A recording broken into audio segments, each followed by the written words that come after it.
It doesn't start with fear. It starts with awareness, a little too much of it. You walk into a room and suddenly, every eye feels heavy on your skin. Every heartbeat feels like a broadcast. Every silence feels like judgment. You smile, but it's mechanical. You nod, but your mind is running calculations. How do I look?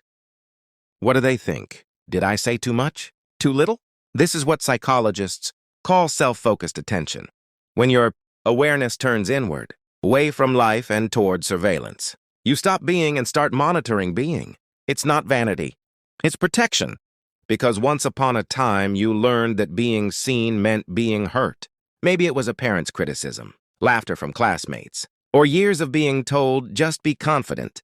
So you began shrinking, speaking less, feeling less, trying less, not because you didn't care, but because you cared too much. Your brain isn't broken. It's just trying to protect you the only way it knows how, by keeping you invisible. But invisibility comes with a cost, loneliness. Social anxiety isn't shyness. It's a war between two instincts, the need to connect and the need to stay safe. You want to be loved, but you fear exposure. You crave belonging, but you dread being noticed. Every conversation feels like walking a tightrope. You replay every word afterward, analyzing tone, timing, expression, searching for proof that you did something wrong. It's not because you're weak. It's because your nervous system was trained to link love with performance and safety with silence. But here's the paradox. The more you try to control your fear, the stronger it becomes. Psychologists call this the paradox of control. The harder you resist an emotion, the more power it gains. Healing begins not by fighting anxiety, but by befriending it. When your heart races, whisper, "This is my body protecting me, not betraying me." When your mind spirals, remind yourself, "I'm not in danger. I'm just remembering what danger felt like." Slowly, you begin to see that every panic, every tremor, every skipped breath is not a flaw. It's a message, your body saying, "I want to be free." Freedom doesn't come when the fear disappears. It comes when it stops controlling you.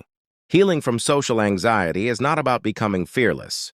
It's about learning to live gently with your fear. Start small. Make eye contact 1 second longer. Speak even when your voice trembles. Allow silence without rushing to fill it.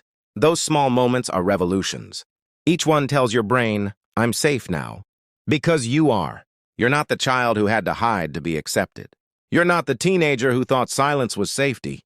You're someone who has survived your own mind, and that's strength beyond measure. Social anxiety doesn't mean you dislike people.